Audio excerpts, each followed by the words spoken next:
નમસ્કાર મિત્રો, નાઇજીરિયામાં બપોરે પેટ્રોલ ટેન્કરમાં થયેલા વિસ્ફોટમાં 48થી વધુ લોકોના મોત થયા છે.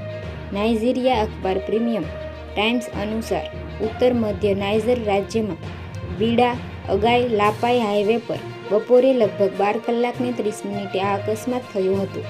નાઇજર ઇમરજન્સી મેનેજમેન્ટ એજન્સીના ડિરેક્ટર જનરલ અબ્દુલ્લાહી બાબા આરાએ આની પુષ્ટિ કરી હતી.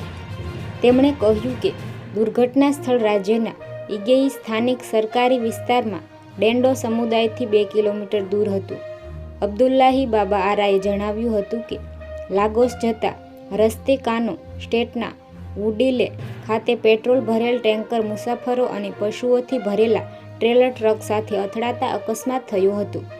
એક ક્રેન અને એક પિકઅપ વાન પણ તેની ઝપેટમાં આવી ગઈ હતી.